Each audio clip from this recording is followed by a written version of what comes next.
Yoruba, viens ici. Tu vas où? En quoi cela t'intéresse de savoir où je vais? Ah, ok. Comme monsieur ne sait en quoi cela m'intéresse, de savoir où il va, tu ne bouges pas. Tu vas rester ici, là. Reste là. Sache que tu vas me séquestrer comme ça pour longtemps. Parce que je ne te dirai pas où je vais. Ah, ok. Tu ne bouges pas. Ce que tu fais là n'a pas un sens. Va faire la cuisine et laisse-moi aller faire ma rencontre avec mon père. La rencontre avec qui?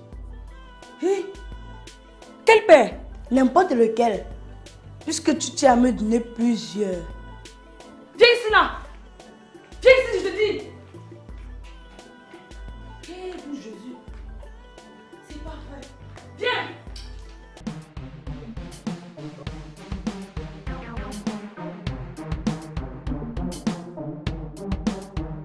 Oh mon Dieu, cet enfant, il est encore allé où?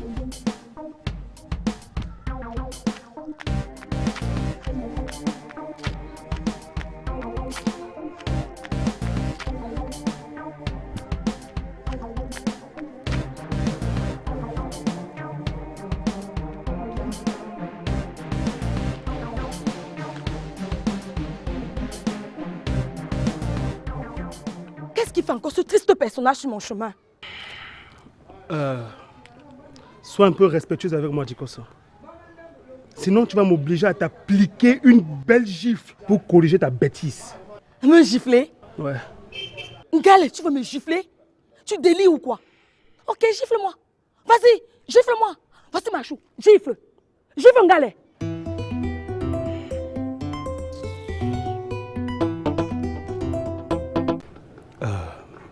Écoute-moi, Dikoso. Tu ne dois tout de même pas causer un scandale. Hein?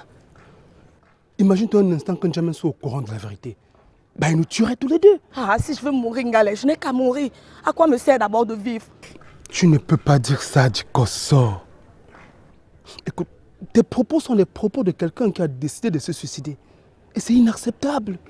Ce qui est inacceptable, c'est ma condition actuelle de vie, Ngale. Je n'ai pas de père.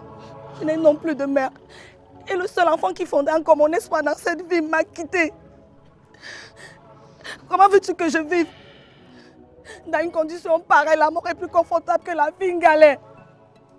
Mais avant de quitter cette misérable vie, je vais d'abord aller à la rencontre de N'Djamena. Je vais lui dire tout. Tout ce jusqu'ici, il n'est pas encore au courant. Il doit le savoir. Dikoso, quand je t'entends parler, je me rends compte que tu as décidé de couler. Bah écoute-moi très bien, madame. Si tu veux couler, alors c'est seul que tu couleras, et pas avec moi. Monsieur, je te rappelle que tu as brisé ma relation entre ma copine et moi. Au moment où tu consens à t'engager dans cette relation avec moi, tu savais très bien que j'étais le mari de celle que tu appelles ta meilleure copine. Alors arrête de verser ces larmes de crocodile qui ne peuvent émouvoir personne. Tu consens, tu es malade? Tu es mari de tout le chiffre comme ça? Le mari détruit mon nom, Ngale. Je m'en fous, tu comprends? Je m'en fous. Tu n'es qu'une ordure, Ngale. Je ne te vois même pas. Ah bon? C'est une très bonne scène de ménage que vous offrez sur la voie publique. Eh mon beau, il ne te reste plus qu'à officialiser les choses avec la meilleure copine de ton épouse. Lâche-moi!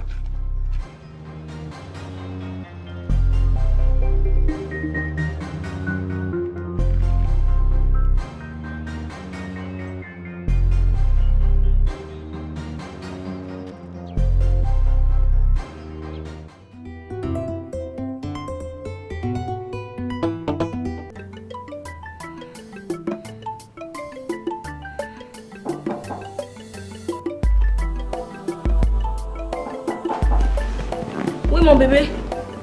C'est toi.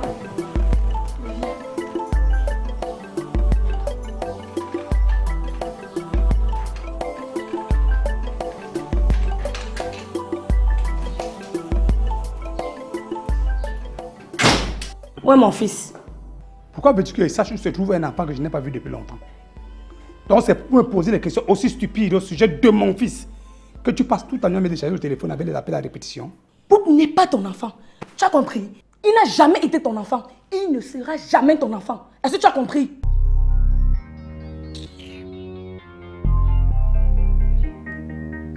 De grâce, donne la réponse à cette question, maman. Est-ce que je peux savoir exactement ce qui se passe? Mon bébé, tu étais où? J'ai passé la nuit dans cette maison.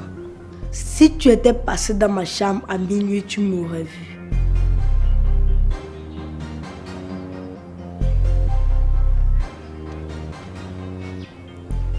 Je te demande pardon de t'avoir perturbé cette nuit avec mes coups de fil tardifs.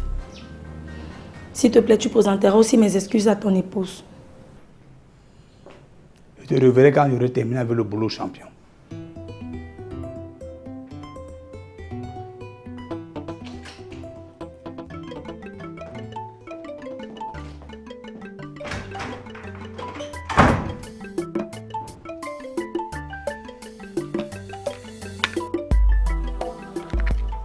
Pourquoi papa ne partage-t-il pas ce déjeuner avec nous?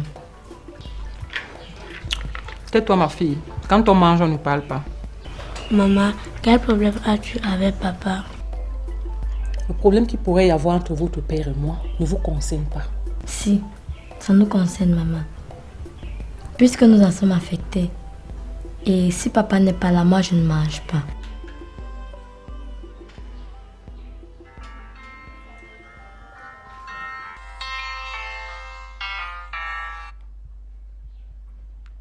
Allô? Qu'est-ce qu'il a, mon mari? Oh mon Dieu!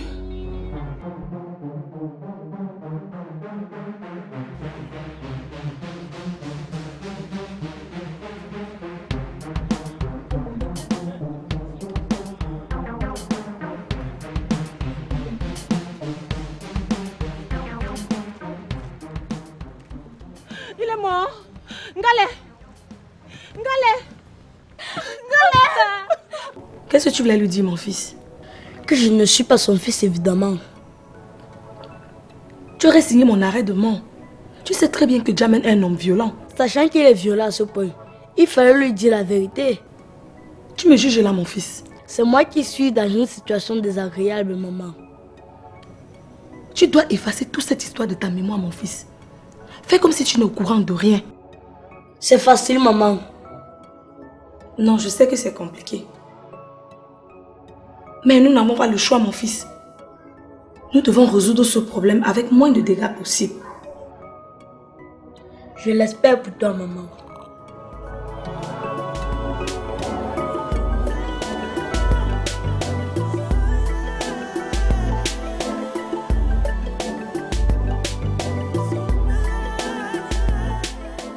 Bonjour, Dikasso. Je venais comme ça chez toi. Tu viens chez moi faire quoi? Et en plus même, tu n'as même pas la politesse de m'appeler au préalable pour t'annoncer. Qu'est-ce que ça veut dire? Je dois appeler pour m'annoncer quand je viens chez moi? Donc tu vas débarquer à n'importe quel moment, à n'importe quelle heure, comme ça. On parle là de chez moi et non de chez toi, Jamen. C'est pas le chez moi, hein? Est-ce que je t'apprends quelque chose? Ton domicile, c'est là où tu vis avec ton épouse. Dikasso, ce que tu appelles ta maison là, qui paye la location? Ah, je comprends. Tu m'as déjà remplacé par une autre personne. Est-ce que je me trompe? Une autre personne que tu m'as donnée? Tu m'as dit l'autre jour que Pout n'était pas mon fils. Et cela m'a vraiment bouleversé. C'est pour ça que je reviens vers toi pour avoir la fixation claire sur cette histoire. Je voudrais la vérité et toutes ses articulations. Ah, s'il te plaît, épargne-moi ça, ok? Si tu continues comme ça dans cette lancée, je m'installe chez toi. Épargne-moi de dilatoire, s'il te plaît. Dis quoi ça? Laisse-moi.